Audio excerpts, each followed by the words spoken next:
Hello and welcome to Hooting Mandrills. I'm Jeremy. I'm Sam. And today we'll be recapping the Tarkir Dragonstorm Alchemy cards. Amber Plate Ainok.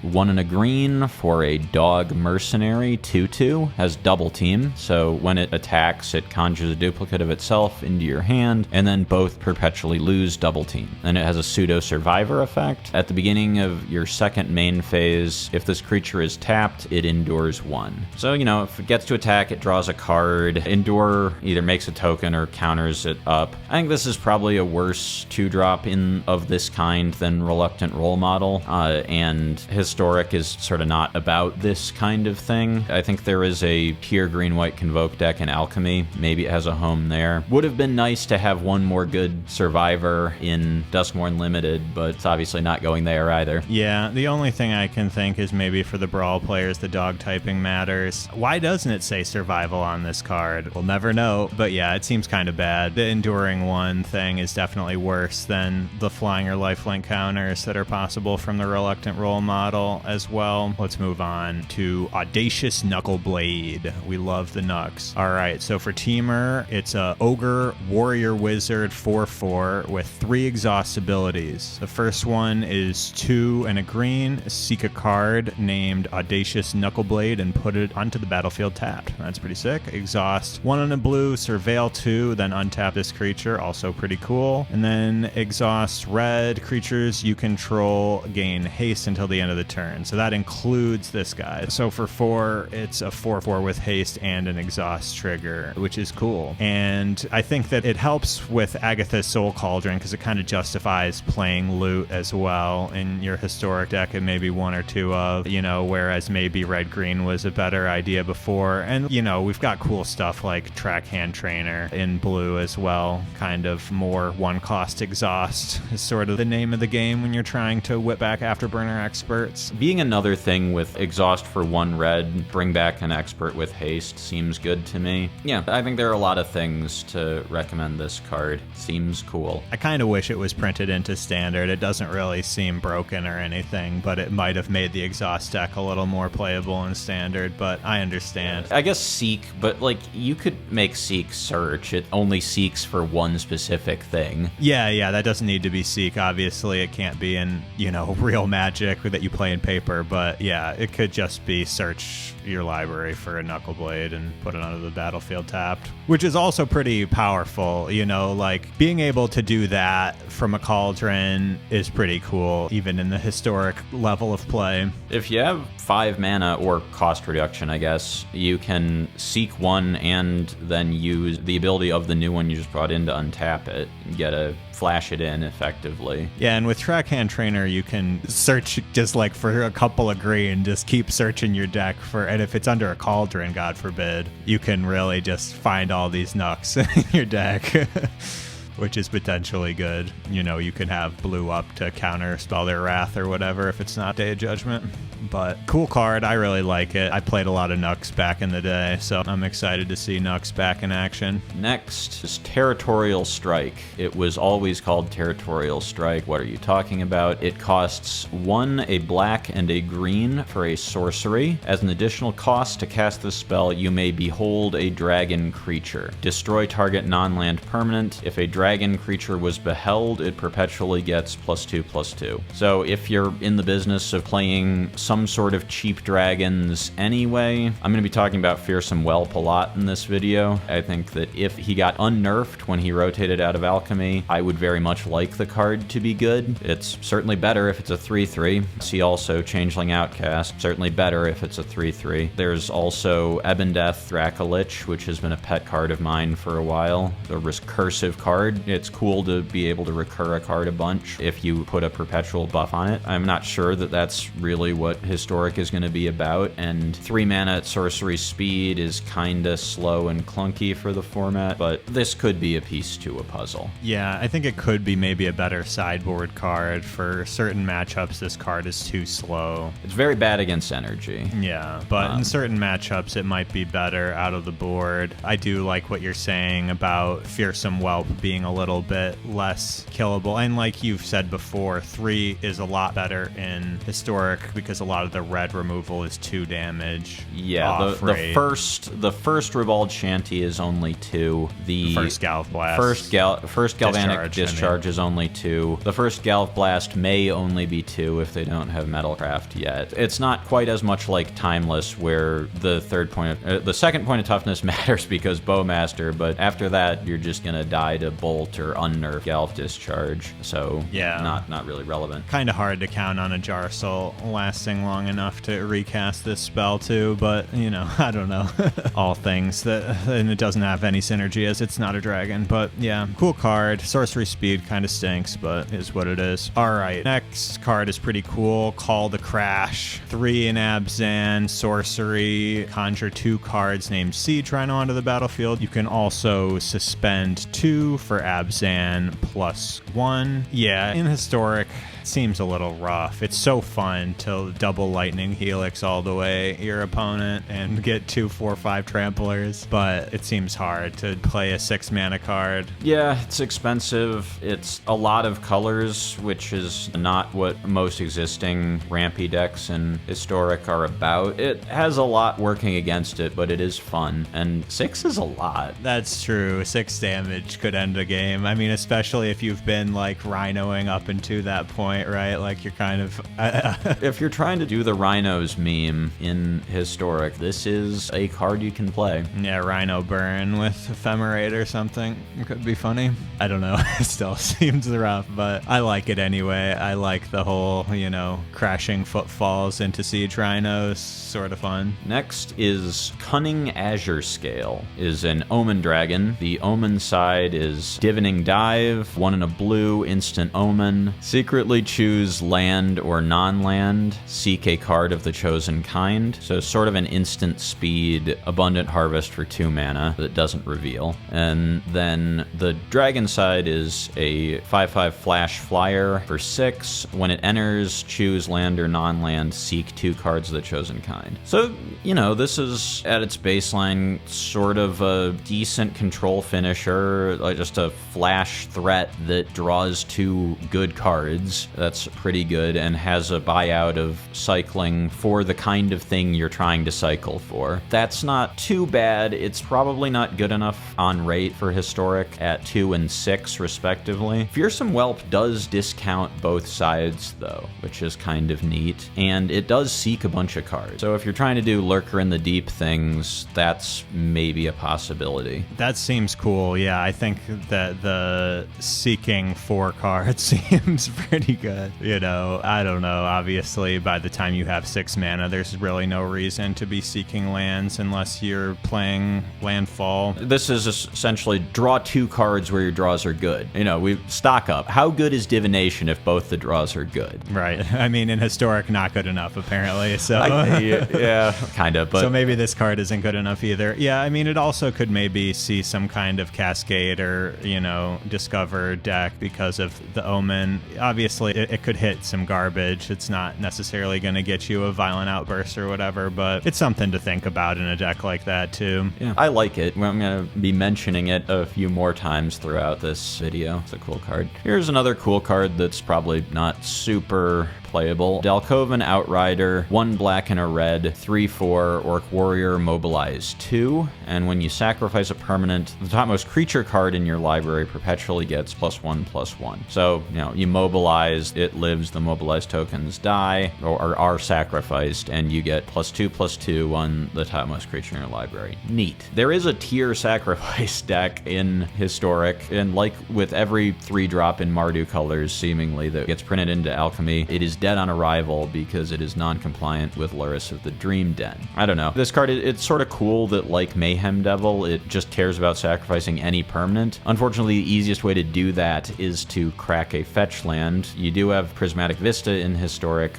but when you crack a fetch land, this trigger goes on the stack, the topmost creature in your library gets +1/+1, and then you shuffle your library, making it harder to find said creature. Yeah, it's cool, but yeah, like we keep saying, once you're non-Lurrus compliant, you're non-playable in these colors. Lurrus is too powerful. It's a really cool card. I really like the ability. I mean, yeah, obviously a little bit of a non-bow with Prismatic Vista, but I think it's cool. I'm sure Alchemy players will like it. Here's kind of an interesting one. Interesting in that I'm not sure if it's good or not in Historic. I think in Alchemy it's quite good. Desert Cenote. It's a land desert. If you were the starting player, this land enters tapped. As this land enters, choose up to 2 colors from among cards in your hand. It can tap for colorless, or it can tap for a mana of a chosen color. So on the draw, this is like the best fixing land in Historic. It's not the best land because Lotus Field and Nykthos and what have you are legal. But if you're on the draw, this is just a untapped duel that doesn't hurt you and that you get to choose the colors for effectively. And also, you could tap for colorless if that's your jam too. Yeah, so that's pretty good. Yeah. If you're in that is actually sort of relevant, as well as the thing that I was prepared to talk about, that if you have a color on an adventure or an omen or something, that does not affect the color of the card. So, like, if you have a Disruptive Stormbrood in your hand, that only counts as a green card. You can't choose black based on that alone for Desert Cenote. It also doesn't work for Eldrazi decks very well because many of those creatures are devoid. Yeah, sure. That's a non-bow. It's kind of awkward as a tricolor colorless land in that respect, but you know, when it's untapped, this land's really good. When it's tapped, it's probably too slow. Going between being one of the best lands in the format on the draw and kind of unplayable on the play is awkward. You don't want to be siding your mana base in and out. You could pull a Reduke of the past and choose to draw if you think that your matchup can sustain winning on the draw. If you're more of a coin flip thing, then obviously you can't do that. But you can choose to draw, so. There is also a popular deck in Historic that plays a lot of the base Mardu Energy Sacrifice shell, but splashes into green for Birthing Ritual and the Sam combo. And that deck's mana is terrible. I play against it and they deal 8 damage to themselves seemingly every game. Yeah, that's from their mana not base. Good. Yeah, you can't do that. Even if you're making foods. But you might be sufficiently interested in... Your mana might just be bad enough that you would play this in that deck. It might make the mana better by enough that it's worth trying.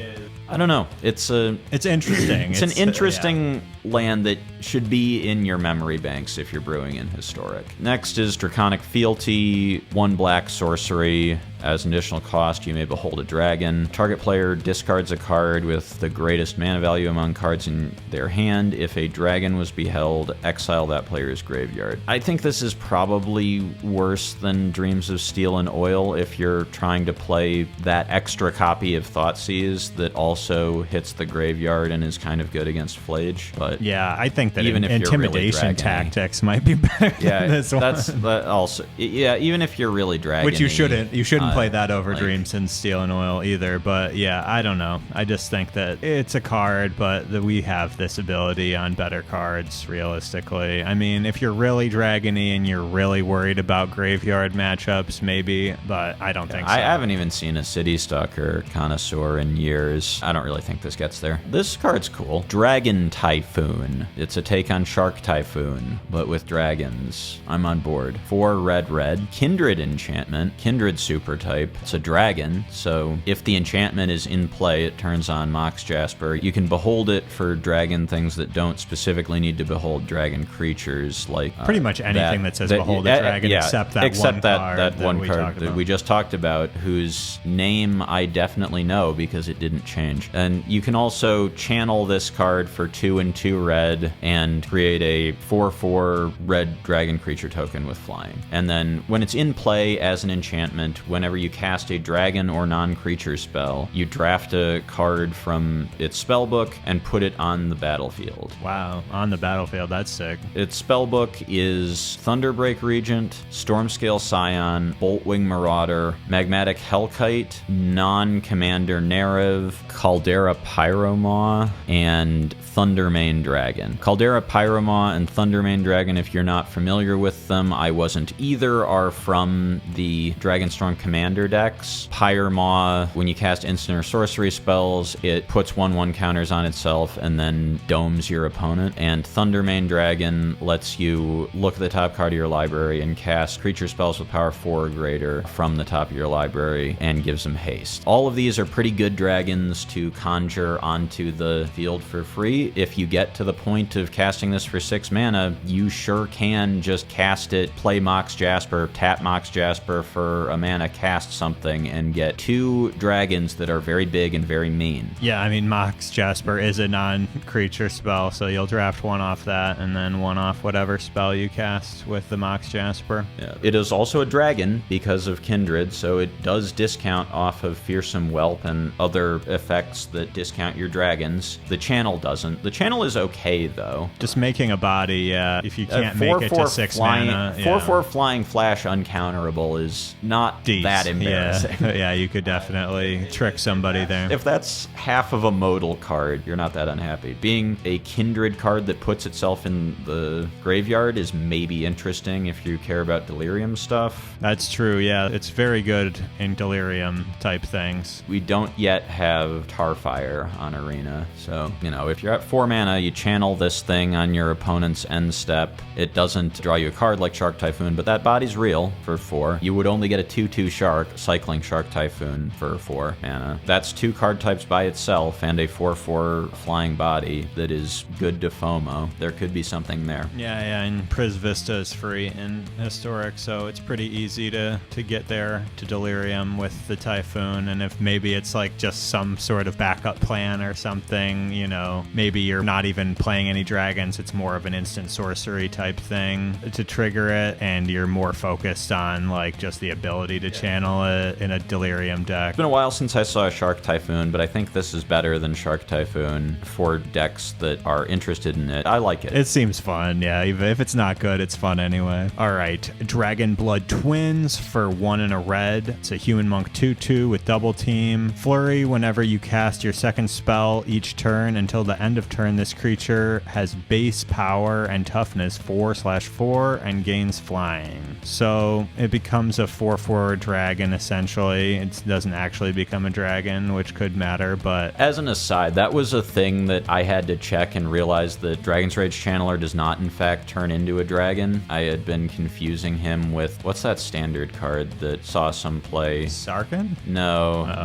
the Eldraine one that saw some play with Kamano Faces Kakazan with Celebration. Godric. Okay. And I was like, oh, maybe you can get a Delirious Dragon's Rage Channeler to turn on Mox Jasper. No, you cannot. You can't turn it on with this either. But yeah, Corey Steelcutter is infinitely better than this card. There's no reason to play this. It does kind of hit. It cares about many of the same things, but it sure does die to a lot. But all your prowess guys are 4/4s anyway. You know, why not just play Slick Shot Show Off? If you've played one spell, it's a 3/2. If you've played flies, it already flies. This gets to fly, but if you play 2, it's a 5 whatever. And if none of them were Monstrous Rage, yeah, I don't really see this card being good enough. Monstrous Rage also nerfed in Alchemy, so there's not even as much of a demand for good rage creatures. Oh, so in Historic, is Monstrous Rage worse? Yes. Or no. Sorry, Monstrous Rage is banned in Alchemy. Oh, that's better. Monstrous Rage is normal in Historic. It's Heartfire Hero that's nerfed. I see. So maybe there is a demand for a creature like that in Alchemy. Except I don't know. Also still have Corey Steelcutter, and you still have... I don't know how far back Alchemy goes. Is Thunder Junction still in Yes, Alchemy? Thunder Junction. So you still have Slick Shot, too. So, I don't really see it. And Emperor Heart Challenger. Yeah. So... Yeah, so it's a card. It's an uncommon. It doesn't quite get there. It kind of hits, though. Dragonsoul Prodigy. 2 and a red for a 2/2 human monk. So far, so bad. Whenever you cast your first Omen spell each turn, conjure a duplicate of that card onto the battlefield. It gains haste. At the beginning of the next end step, shuffle it into its owner's library. legendary. Okay, that's a pretty good line of text, especially if Fearsome Whelp is discounting your omens. Like, as a 4-mana play, playing this and then roasting something and getting a 5/4 that gains you 5 life. Sneak attack Stormbrood to pop your opponent, or effectively drawing 3 cards with selection and 5-balling your opponent with Cunning Azurescale. Pretty good. Now we're talking, yeah. You do need either for your Grey Ogre to live or for an Omen to be cast the turn it comes down, which are non-trivial things, but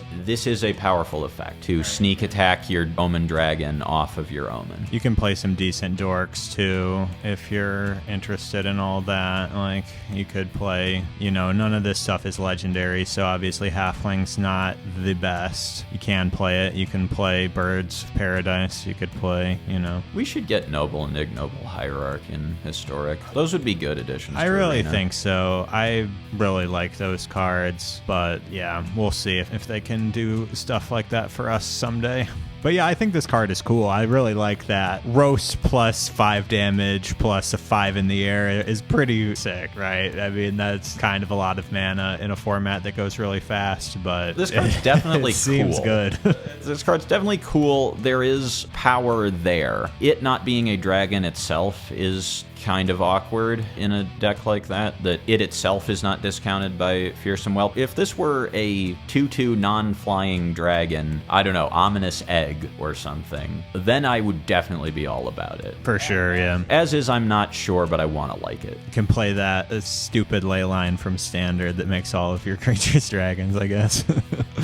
All right, Dragonweave Tapestry, 4 colorless artifact. When this artifact enters, conjure Dragonweave Tapestry spellbook into your library twice, then shuffle. Whenever you cast a dragon or omen spell, draw a card. Tap, add 1 mana of any color. I knew Oracle of the Alpha. You are no Oracle of the Alpha. The spellbook is the 5 dual-colored Stormbroods from regular Dragonstorm. Putting 2 copies of each of them into your deck is on turn 4. On turn 4 is bad. They weren't even in your hand to get Fearsome Whelped, so they're not going to come back as the rate that they need to be historic playable. You know, drawing off of omen spells is cool. If you have enough cheap dragons, drawing off dragon spells is cool, but for on a 4-mana rock, this just seems like maybe it's good in Brawl, but I doubt it. All right. Up next, we have Hamza, Might of the Yathan. I don't know. 2 Abzan, 5/6, legendary Elephant Warrior. Whenever a creature you control is turned face up, it endures X, where X is that creature's toughness. Landfall, whenever a land you control enters, seek a creature card and manifest it. So it's cool. I mean, still, give us our... We just want Deathmist Raptor, okay? That's all we ask. This is sort of a combo-y card. It's expensive, but if you have 2 5-drops, you're winning the game, shocker. But this does wombo combo with Ashaya, Soul of the Wild, because all of your morphs enter as lands, or all your creatures enter as lands. So landfall, seek, that's a land because it's a non-token creature, seek, and just rips every creature out of your deck and puts them on the board face down. That's pretty funny. Threats around every corner. When in face down permanent you control enters, you get a land, so you get to keep landfall, seek a morph, landfall, seek a morph until you run out of basics. You know, any combo card in green that maybe plays with a graveyard your mechanic is maybe Shifting Woodlandable. You can maybe turn a Shifting Woodland into this to get your combo, this or another combo piece to get your combo going. You know, there are some ways to flip stuff face up or cheap, like Harrowing Swarm, or things that if you manifest them have low disguise costs and kind of play with lands. Nervous Gardener is not a historic playable card, but it's sort of cute with this. It'd be a card I'd put in a Brawl deck around this card if I was building such a thing. I don't know. It does enough stuff and potentially goes so crazy that I don't want to discount it, but it is very expensive for historic. Right, that's kind of where I'm at, where it's too expensive to rely on playing it, but also it's sick. So like if you can get there, obviously green is a good color for ramping. you could be playing, I mean, if you had access to... Like that Fleshraker deck that I played when we were doing our Deathmist Raptor series, this could be a reason to bring Deathmist Raptor back face down, because it... oh, wait, no, I guess it wouldn't be unless you... one of the other combo pieces would be that reason. I like the card. I don't know if it's playable. I like Landfall. I like Endure. I like Manifest. So make a way for me to play this card, and I probably would, okay? Moving on. Hardened Bonds. The story with this one is quite something. You may have seen, if you are consuming enough alchemy card preview content to be listening to us, you may have seen the Amy the Amazonian preview video, and in that, Hardened Bonds did not look like it does here on this slide. The one on this slide, for 1 green, and it's an enchantment, whenever a 1/1 counter is put on a creature you control, seek a creature card. That card perpetually gets +1/+1. This ability triggers only once each turn. The version that you saw in that video said that card perpetually gains, it enters with an additional +1/+1 counter on it, and did not have this ability triggers only once each turn. Infinite by myself. So, yes, the next creature card is going to trigger the Hardened Bonds. It's just Permanent Glimpse of Nature Plus was the version that almost went to not print, but onto a digital client before either their playtest team or one of the many people that looked at that video and saw that card told them Guys, about. You always have to look at the uncommons. Wizards does not do any testing with uncommons. They don't even think about them. They're just like, it's fine. Anything's fine. Uncommons are always the most powerful cards in every format. It's not true, but it's true in Standard. But this is ridiculous. Yeah, I'm glad they fixed it. It still seems pretty good. I mean, maybe this is a more justification to play Hardened Scales on the enchantment side instead of the artifact side in Historic. This card's crazy. I mean, you get to just... It still draws a card basically every turn if and you you're doing can grab counters it off stuff. Gear Hulk. It's busted. I mean, if you can play 8 1/1s that have the, whenever enchantment enters, put a 1/1 with the Visitor and the white one from Duskmourn, Optimistic Scavenger. That's right. So this seems crazy to me, right? You get to play all of those cards that I mentioned, Hardened Scales, you get to play Gear Hulk, you get to play the bunny that if you get targeted, you get counters. Like, those cards don't maybe sound historically great, but with this plus Scales plus that, like, you're going insane. Like, you could even play a couple Innkeeper's Talents if you wanted. Like, I think that that's there for historic. This card brings it in. Even the nerfed version, this is really good still. Yeah, if you have anything that puts a counter on your opponent's turn, that'll trigger this. Yeah, Bristly Bill or all sorts of stuff can do that. Snakeskin Veil. Snakeskin Veil. There's all sorts of stuff that puts counters on. Yeah, Snakeskin Veil, another I card. should put more cards on this slide. Yeah, if you want to. This card is sick. Even nerfed, it's still really good. It is the no best longer card in Historic.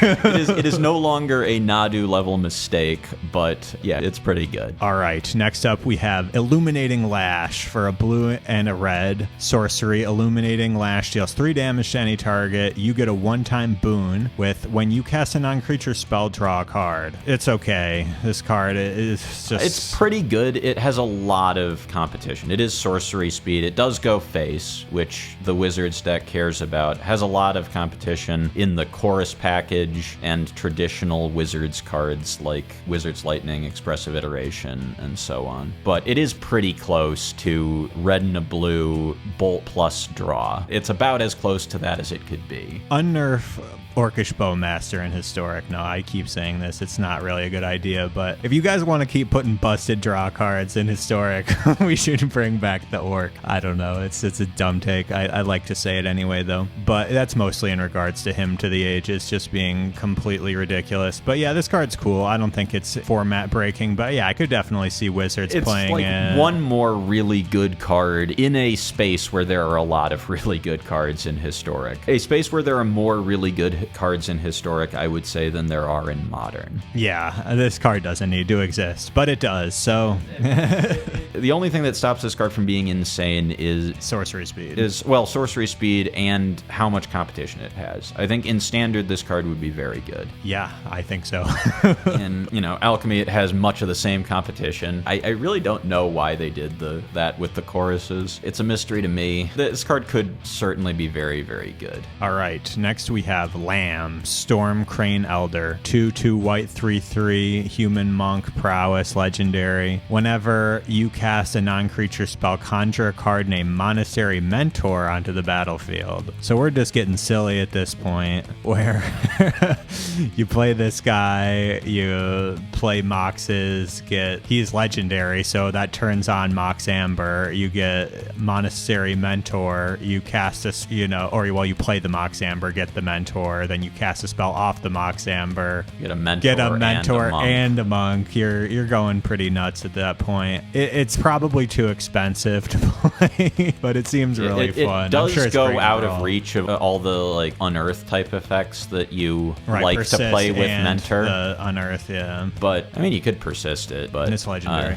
It is legend. Right, persist says non-legendary. Yeah, certainly a explosive, powerful effect though. This does have an infinite combo that is legal in alchemy. In fact, is all white and is legal in alchemy, which is sort of interesting. If you have a Mothlight Processionist and this thing on the battlefield, and I guess you need either one more mana or one more creature to get started, but you can play Endless Corridor. You can convoke Endless Corridor and conjure a new Endless Corridor into your hand. Lamb makes a Mentor. Once you get going, every time you conjure more or you create more bodies than you need to convoke, so you just keep going and produce infinite Mentors, infinite monks, infinite power, and I assume wins somehow. Maybe some or a fling. Yeah, maybe like a haste effect or a fling or an impact tremors effect, like War Leader's Call is still in alchemy, and you could try this in historic too. Yeah, impact tremors is in foundations, so yes. And the new guy from Dragonstorm, the Impact Trevor. I don't remember Impact what. Trevor, that's fun. Yeah, I don't remember what. Sharpshooter, yes. I've drafted the set a ton, but I never get the card, so. That's like the best card in Mardu too. I mean, obviously not, but like the best common.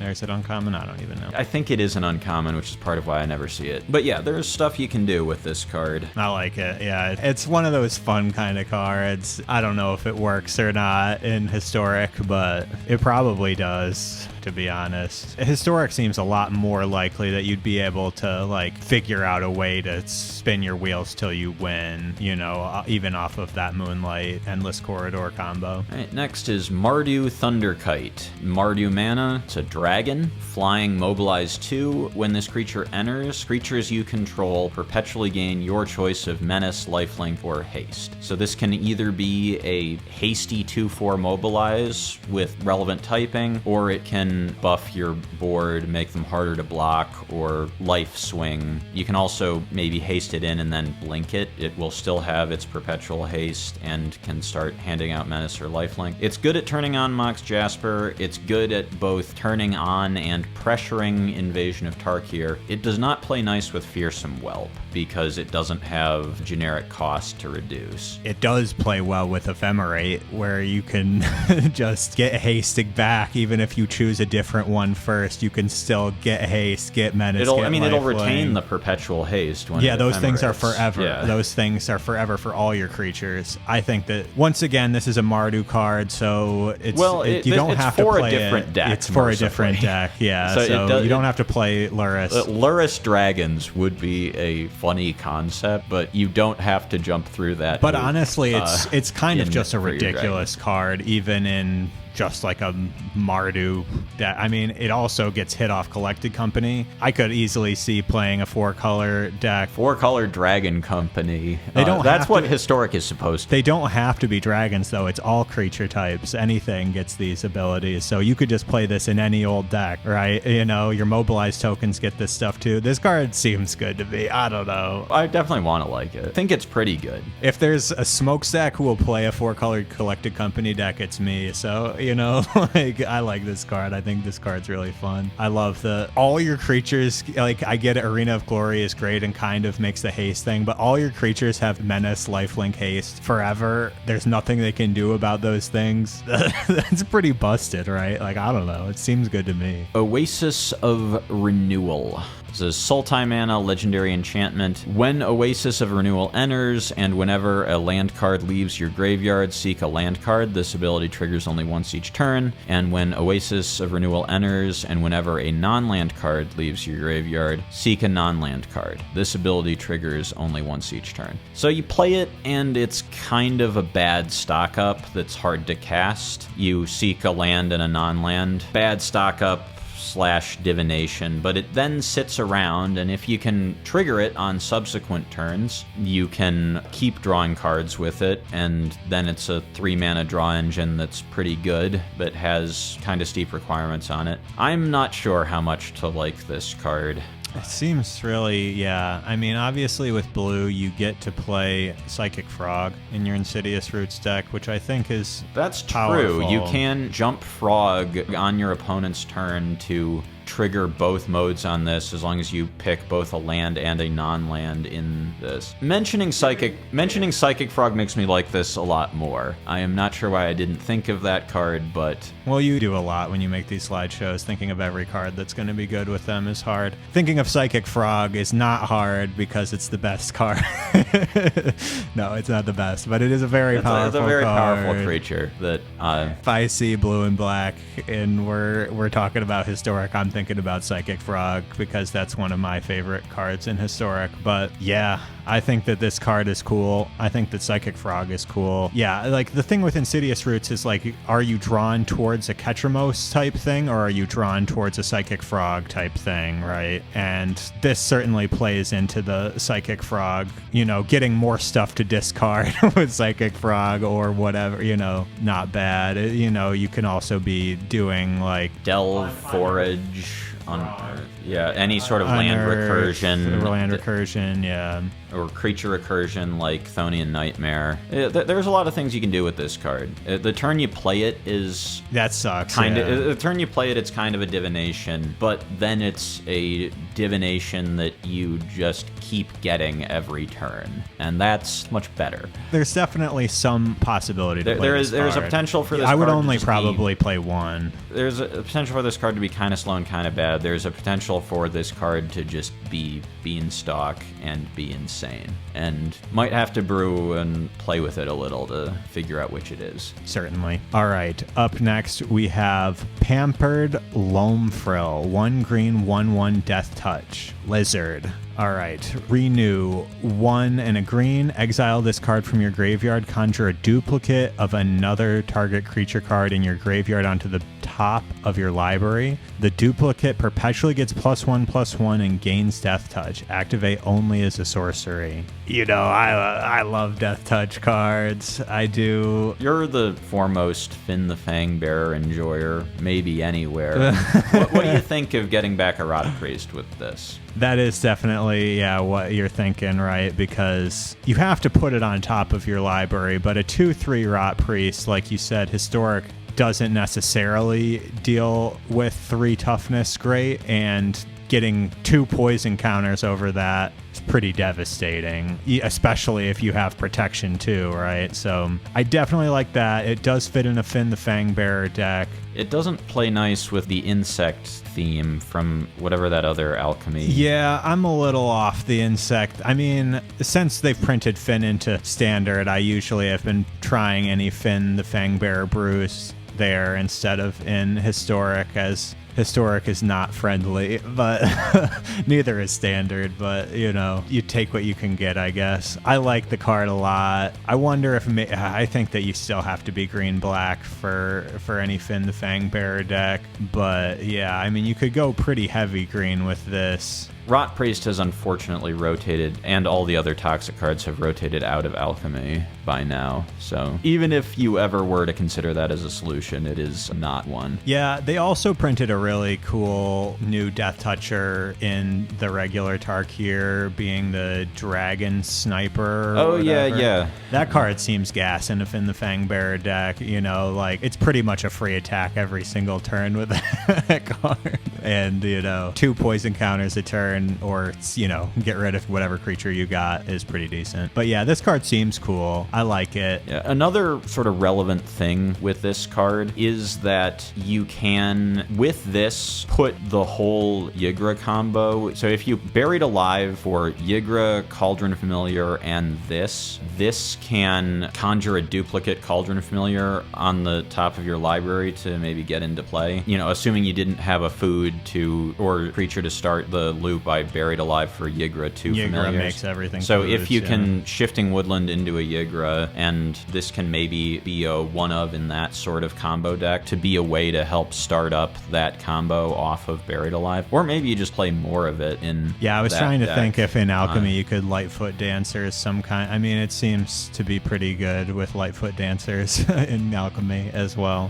Which one is Lightfoot Dancers? That's Buried Alive on the 3/6 lifelink. Oh, creature. Lotus Light. Oh, Dancers. yeah, you're right. Yeah. I don't know what it's called. Like any Renew card, you can bin it off of that, and maybe it sets up a combo there. I don't know of a graveyard combo like the Ygra combo that works in Alchemy, and it's sort of a very expensive tutor to go Dancers into this, into drawing the card. But No, certainly. But yeah, it's cool. I like sort this of card. It's I a don't know neat that- little card that I don't know exactly what to do with, exactly what home it has, but it's a card to keep in your memory banks, which is why we do these reviews. Yeah, for sure. I like it a lot. Whether or not it can make it, who knows? But, you know, I love 1-cost, 1/1 Death Touchers. That's my jam. So I like it on principle alone. Next up is Pearl Lake Warden. It's an Omen Dragon. Its Omen side is Nesting Instinct, 2 and a green, sorcery, seek a land card, put it on the battlefield. Doesn't put it in tapped. So this is sort of like Beanstalk Giant, but shuffles in, so not as good as Adventure. And then Dragon side is a 4/5 flyer. The Dragon side says as long as this card is the top card of your library, you may look at it at any time, sort of alchemy mechanic where it will reveal itself from the top, and you may cast it. So you can cast either side from the top of your library based on this text. So, you know, if you can discount it by having a Fearsome Whelp stick for a few turns, that's kind of cool. You can maybe sort of do weird stuff with Brain Surge or Noxious Revival. I assume you're not playing Fearsome Whelp in the Brainstorm format because it sure does die to Bowmasters. But yeah, it seems like a lot of hoops to jump through. I think this card's probably not very good, but it kind of does cool things. Yeah, the Fearsome Whelp aspect where, like, you, like, have a Fearsome Whelp, discount it, Nesting Instinct. Yeah, if you can Nesting Instinct for one and keep finding it and keep going like, okay, Nesting Instinct for one, just land replaces itself and shuffle it back in, and it seems like too slow. It seems really slow, yeah. But it seems like a cool. It seems like a cool concept. I kind of think that all of these dragons on the Omen cards, they like made both sides too weak for the most part. That's largely true. Like not all of them. Like Roast is obviously on rate. Like it's also why I'm so Fearsome Whelp-brained about these cards, because it's like, okay, what if both sides were one cheaper? Would that make this card good? What if both sides were two cheaper with the Mox Amber as well? Yeah, that seems to be kind of the place you have to be in, unfortunately.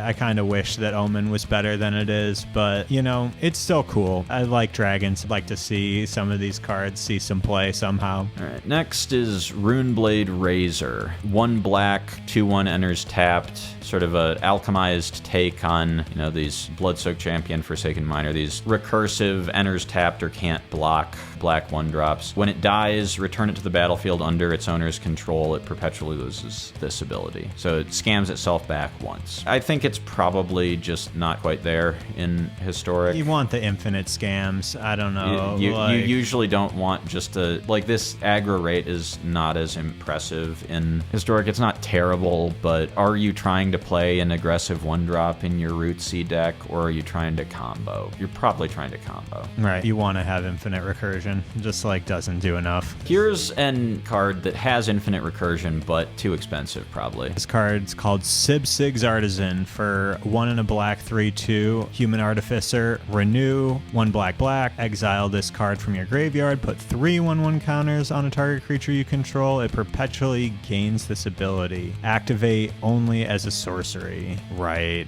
So then it that gives thing, renew when it to dies, anything also that doesn't have becomes a Sibsig's Artisan. This build is really expensive though, and again, is a 3/2 for 2 just a thing we're playing on rate with this upside in Historic? It's a non-bow with the Cauldron, you know, because once it's in the graveyard, it no longer has a 1/1 counter on it. So like you can only do it once per renew. Like I mean, you have to perpetually give this. Yeah. So like if those counters are helping you sacrifice the thing, but like how are they doing that? For it to replace itself mana wise and keep recurring, we're talking about having so much root stuff going and an active Thrill Seeker under a Cauldron that you have already won that game. And this card's not playable. Yeah, I don't think so. Song of Seasons, 1 red-green sorcery, seek a mountain card, a forest card, and a non-mountain, non-forest land card. So is that's mountain it's and forest? It's seeking. Okay. Oh, but it isn't either a mountain or a forest. Okay, sorry. Yeah, put one of them onto the battlefield and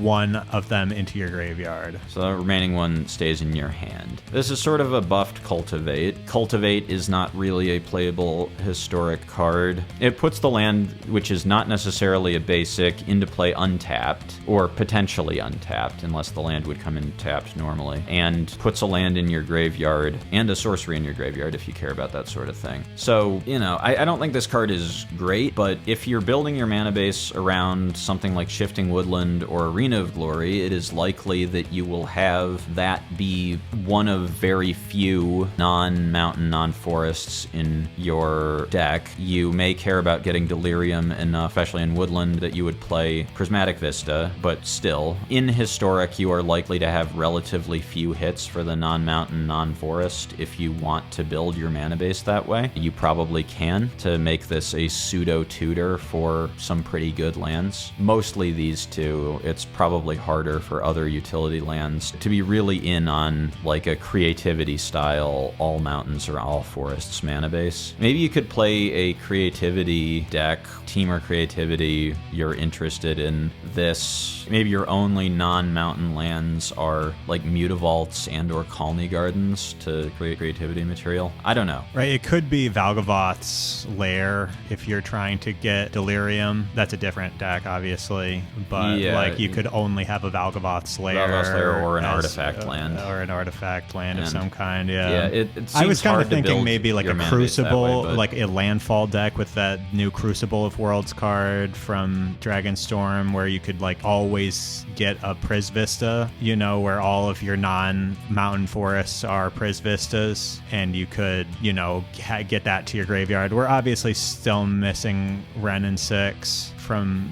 It probably would be 6 would certainly make this card better. I don't know. I don't know. It probably doesn't it's have to be, as but I feel like they would. Lands. Yeah. It's not really... I don't even know if it would be timeless playable, but... I think it would probably see some play in timeless. It would be harder to play in historic than in timeless. Yeah. I think it would be a fine card to have. But yeah, the land recursion that you have is a little clunky. This card's a little clunky because it's Cultivate, but... Always getting an Arena of Glory is pretty tight, though. Yeah, if you can make that happen for yourself, and you probably can... And then it's untapped for sure, because your lands have to be mountains, right? Like... Yes. What else could they be? How did you play this card? Yeah, I don't know. It seems cool. A little slow, a little clunky, you know, but it's certainly getting to a point of, like, this is doing something. Yeah, kind of cool card, too. Fun little digital design. But here's a fun design also that I'm not sure if it's good or not, but would like to be. Stormforged Armor. 1 red. Legendary artifact equipment. Equipped creature has, whenever this creature attacks, conjure a card named Ball Lightning onto the battlefield tapped and attacking. It equips by paying 3 life. I love this card. So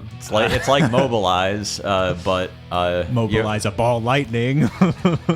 and it doesn't even need to say sacrifice it because it already does that. You know, attack trigger makes me think FOMO, pay life makes me think Death's Shadow or Red Shadow Heart. Ball Lightning sure does hit. It sure does die to Goblin Bombardment, and the energy deck can sometimes just burn you out from 8, which makes it hard to play Death Shadow, but Death Shadow is an archetype dear to our hearts, and it would be cool if there were a good Rakdos Shadow deck with this. Sure, you certainly can keep equipping it and throw your life away. I like it. I don't know. It seems so much fun. Yeah, obviously multiple attack triggers are definitely good with this one with the FOMO. You want to untap the FOMO anyway. You probably want to attack the thing that this is attached to rather than the Ball Lightning, unless you think that the thing it's attached to is going to die and the Ball Lightning isn't. There's no time to equip it in between the combat steps. So yeah, it's a cool card though. I mean, I love this reckless sort of play style where you're all in on killing your opponent. It also is an artifact, so it could be a Simulacrum Synthesizer type card. Yeah, that'd be fun. 3-mana artifact sure is that. And yeah, also pretty good at turning on Temur Battle Rage, which is also a sort of classically shadow card. Yeah, I mean, there's, with the whole Temur Battle Rage thing, there's also, or what is it called? The new one from... Violent Urge. Violent Urge, yeah, which is possible, and it's an artifact. So that helps you get Delirium, potentially having artifacts in your deck. Cool card, really fun. I love it. So whether it's good or not, I'm gonna just say it's good because I want to believe. Here's a card that I think is also actually pretty good. Stonehide Ancient, 3 and Temur, 6 mana, 6/6 flying vigilance. When this creature enters, return all non-dragon creatures to their owner's hands. And then it has an Omen, Warning Tremor, 2 and a red, sorcery, 2 to any target. The next dragon spell you cast costs 2 less to cast. So this is sort of similar to a card called Draconic Debut from Alchemy Eldraine, which is a fireball that discounts your next dragon creature spell by the X value. This is sort of like that for 2, which is not great, but like all the omens, both sides discount off Fearsome Welt. So if this is a 2-mana sorcery speed shock doing this, then suddenly we're kind of cooking. This is also just a good big dragon to, if you're in the business of putting big dragons into play. We talked about Ureni of the Unwritten when we talked about the face commanders for Dragonstorm. Bouncing all non-dragon creatures is gonna wreck some people. For sure. The other thing that it discounts is that card we talked about earlier, Dragon Typhoon, because that's a dragon, baby. Yep.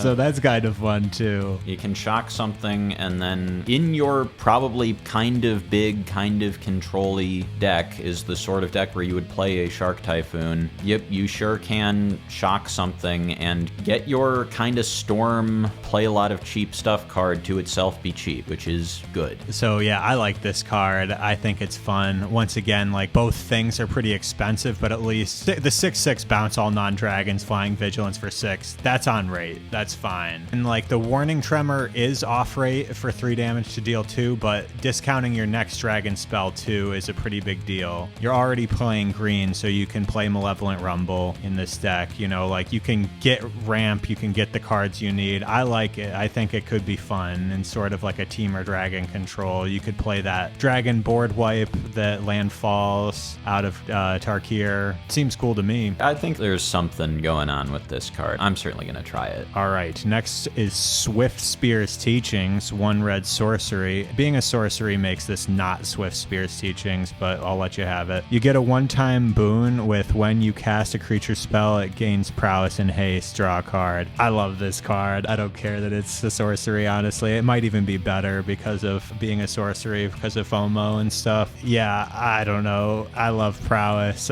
doubling prowess on something, or even taking your Slick Shot Show Off and giving it prowess to kind of start the process of making the toughness higher is kind of cool. I don't know that would be relevant because you kind of have to be able to instant speed protect if you're casting this spell. But yeah, great with Dreadhorde Arcanist, great with Jarsoul. Turn 1, Swiftspear's Teachings. Turn 2, Dreadhorde Arcanist with haste, Swiftspear's teachings again. That's kind of nuts. That's pretty powerful. Yeah, I don't know. Maybe I'll dip my toe back into Historic to play Prowess once again. I love Prowess. I don't really want to play it in Standard right now. Everybody's kind of doing that, and I'd rather bully them with my prison of a deck, playing 4 lockdowns and 4 high noons. But this card's awesome. I love this card. It also draws a card. Like it's Jesus 4 Christ. more copies of haste for things that don't normally have haste with Arena of Glory, or it works with things that don't work with Arena of Glory. For all of the other things that are busted about Uro, unlike Flage or even Kroxa, Uro does not cast off Arena of Glory, but you sure can play Temur Uro and Swiftspear's teachings into Uro with Boon. You know, other sort of prowessy creatures, Jeremy's friends, Clever Lumimancer and Leonin Light Scribe, don't cast very well off Arena of Glory, but could come in with haste off of this. That's certainly something, yeah, those cards that don't have haste, gaining haste. I mean, I love giving haste to things. I mean, I haven't had much of an opportunity to give things prowess, but I'm happy to do it. Haste is a keyword that means the card is fun to play. Prowess is a keyword that means the card is more fun to play. Yeah. Seems good. Being a sorcery is kind of crazy too, with the violent whatever that gives the double strike plus 01 if you have Violent Urge. Violent Urge, yeah. This card, Violent Urge, Slick Shot, Show Off. Or even just FOMO. Death, yeah. FOMO, Prowess Haste FOMO is a card. Yeah, that probably... Or it wasn't, but it is now. It is now. Well, I mean, there was it haste. is if haste you existed. can, Giving prowess to FOMO You can assemble insane. a Prowess Haste FOMO, and triggering Prowess is also a good way to get Delirium often. That seems good. A lot of the wizards don't have haste too, right? So this is probably going to be all up in the wizard deck. That's true, yeah. Balmor doesn't. Arcanist doesn't. Arcanist doesn't. The -1/-1, they sometimes play. Oh, yeah. He doesn't have haste. Soulscar Mage. Soulscar Mage. Yeah, they're not as concerned with haste in that deck, but now they have it on every creature. They already had it with Arena of Glory, but that's a little harder to make Arena happen. Or they usually Wizards. played, and probably still will play Reckless Charge, but this is more haste and more damage, more opponents prowess. being wasted, yeah. I mean, I like the card. It's obviously gonna mess some people up, though. Yeah, if you don't like losing to aggro, sorry.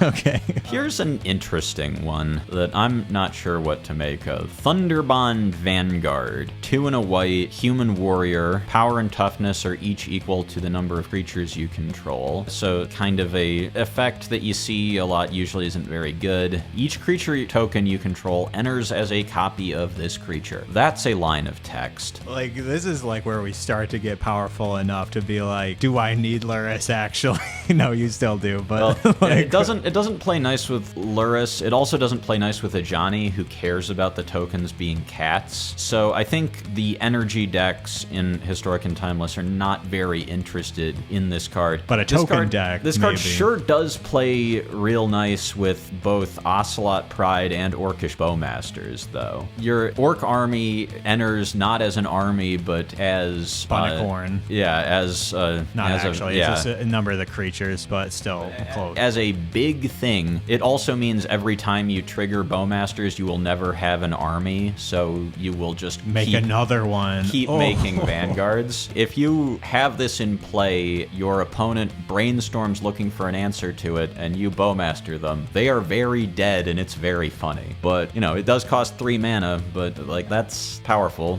You know, back in Historic, there are other mass token producers, obviously supposed to go with Mobilize, card like Voice of Victory. You'd have to sacrifice the tokens still, right? Yes, but they would hit. They would hit, and they're warriors, so if you've got a Zergo, they're staying. There are other Amass cards besides Bowmasters that have been playable on rate at various times. Lazotep Reaver, if the token is good. Dreadhorde Invasion. You know, Amass every turn when you're making a thing every turn. People would always play Dreadhorde Invasion with sacrifice stuff. Now you just don't have to. If you don't want to, you maybe do that also, but you can just just like keep amassing vanguards. No counters, but you're getting stuff. There's Kuldotha Rebirth, there's Colony Garden. There's a lot of ways to make a lot of tokens. Strike it rich. This is Rabble Master effect. Strike it rich does this. Unlike Ginny Fey, this has to be creature tokens. Oh, each creature. Oh, okay, so you can't do any of that nonsense. But yeah, there's also that 2-cost bird that endures every turn if you attack with it. From there's 1.5 million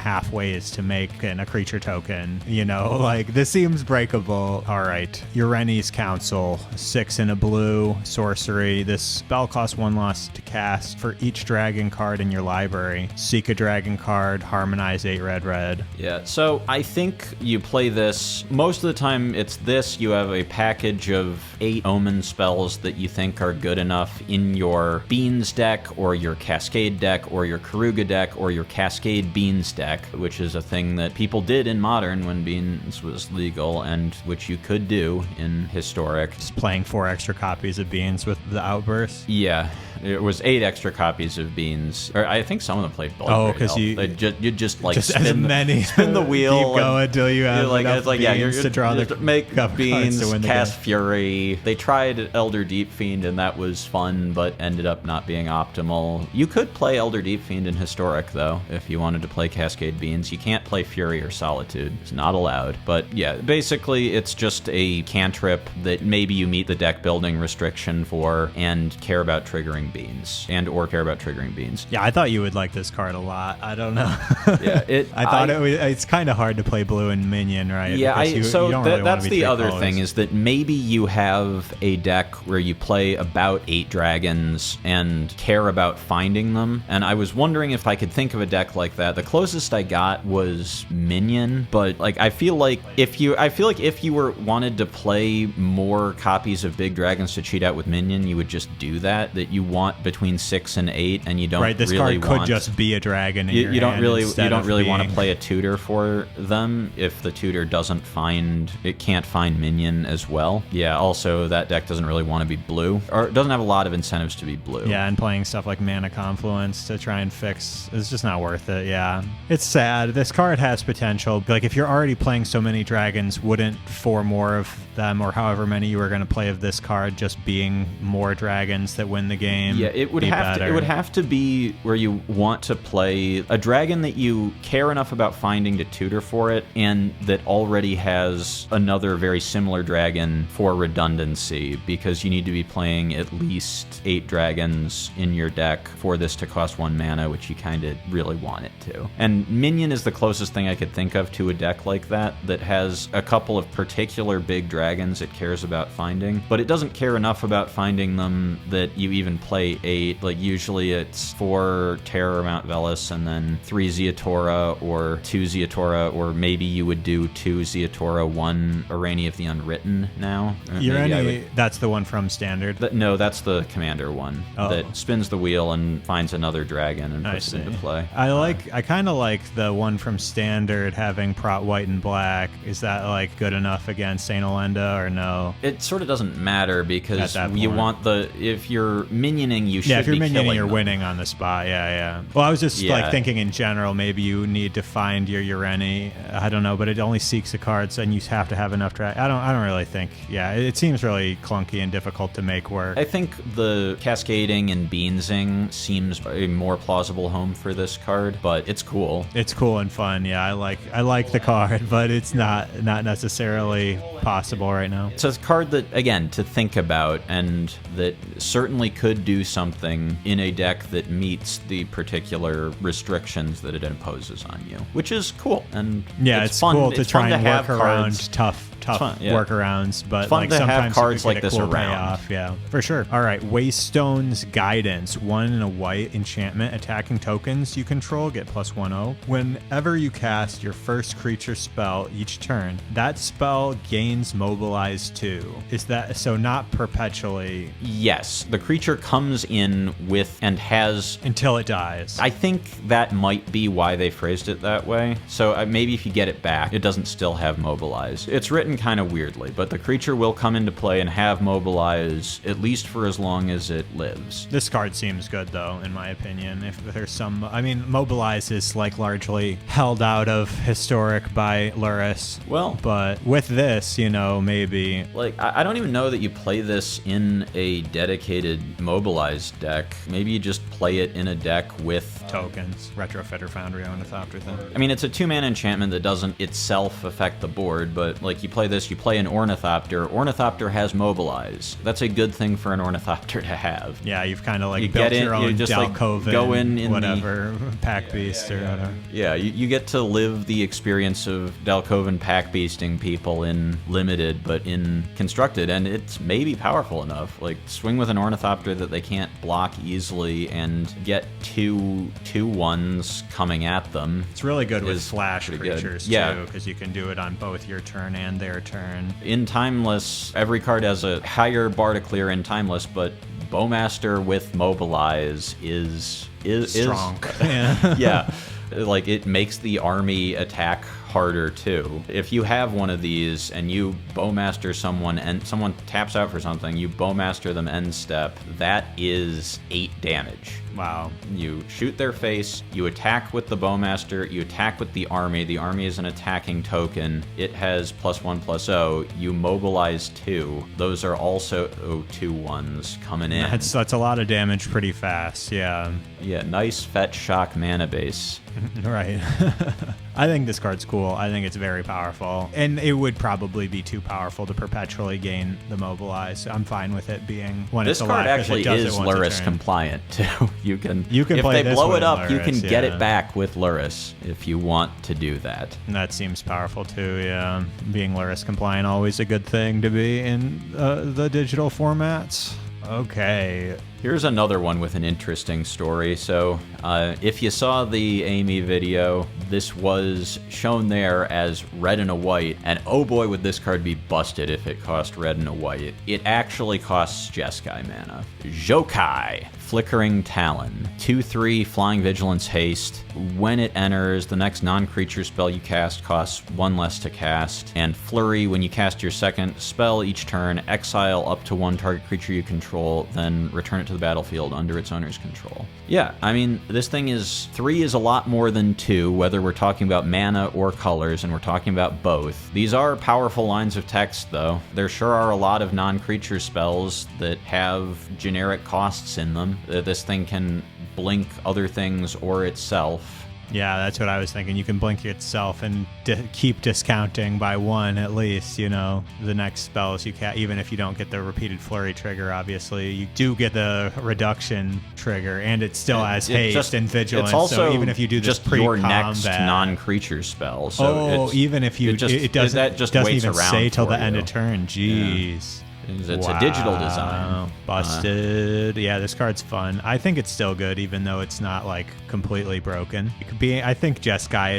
is still like. Obviously, we're getting to the place where it's a little hard to play a 3-cost 2/3, but the perpetually making stuff costing 2/3 with keywords though. It flies. It hastes. It vigilances, like, yeah, and the abilities are insane. You know, like, you've got Corey Steelcutter on this page, obviously. Like, if you can, I mean, yeah, especially if you have like some spells that you can cast for free, like Ghost Vacuum or whatever, you know, like Corey on 2, Xho Cai on 3, play the Ghost Vacuum or whatever free spell you can cast off of 1, get the Corey trigger, you know, like, you're doing stuff. That's fun. I don't know that it's the best aggro card necessarily. It's probably more of a, you know, strategy. You have to build some strategy around it other than just playing stuff because of its mana cost, but it seems fun. I think it's a really good card. And that, I think, wraps us up. Yep, we went alphabetically, and X is towards the end end of the alphabet. No Ys, no Zs. No Zs indeed, because these cards are quite exciting. I think they'll make an impact. I don't know. And let us know in the comments. You dipping your toes into Alchemy for the ACQ this month? Do any of these cards jump out at you there? What are you brewing? Where are you brewing? There's some busted stuff. Yeah, let us know how you would destroy Alchemy or even Historic or Timeless with these cards. They definitely have some playability in all the formats. Till next time, make sure you like, comment, subscribe. Peace.